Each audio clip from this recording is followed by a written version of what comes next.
I just want to expand this pain trial a little bit as well, because I want people to realise how complex this is, in that you suspect pain, you've got to try and identify what kind of pain, in what region, what's the most appropriate medication or combination of medications, what's the timescale for those medications to possibly have influence. How are you going to prove to that caregiver with all the learned behaviours? So what timescale with the behaviour modifications? It's an absolute mind mess. It's a minefield. Yeah, it is. I think the most important thing as well, we're very commonly dealing with chronic pain. So we're a referral veterinary practice for behavioural medicine and chronic pain management. We don't deal with surgical patients. So we're not, or accidental injury or trauma or those sorts of things. So we're not really involved with patients who have acute pain. We see individuals who've had acute pain badly managed and then have a chronic pain as a result. So we do see those individuals, but we tend to see the ones who have chronic pain, whether that's come from acute pain originally or whether that is a chronic pain condition. And one of the things we have to always remember about chronic pain is that chronic pain is actually in the brain. It's not in the lesion. So chronic pain is a difference of interpretation of pain. So the chronic bit comes from the fact that it has to be present for 3 months or longer to be defined as chronic pain. But actually the big difference with it is that it's a perception change. It's the way the brain processes the information that's coming from the peripheral organ, skin, visceral, joint, wherever it's coming from. And that's because of two processes of peripheral and central sensitization, which is, think about sensitization as kind of like turning up the volume.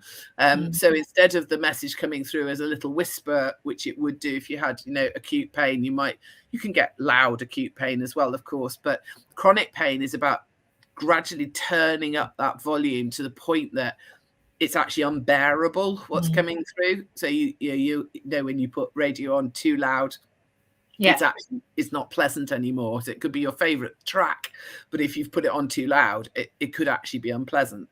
And that's what chronic pain is like. It's unpleasant for the individual, but it becomes a point where it may not be directly locatable in terms of the original origin of it. And that is something I think is very difficult to understand, that you don't always find a lesion. There may not be anything to find in the peripheral body because the brain has now taken over and misinterpreted those signals that are coming. So when you look at the lesion, and veterinary surgeons may do this, and they take an X-ray and go, oh no, that won't be painful, that's really mild. What they're looking at is the physical lesion. But what they're not doing is remembering that the brain is where that information will be processed, and the significance to the individual comes from the brain. It doesn't come from the lesion.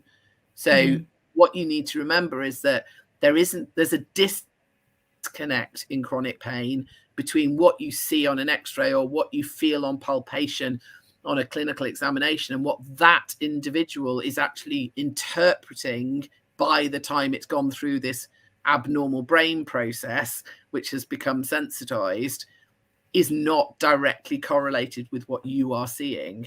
I think that makes chronic pain so difficult to really comprehend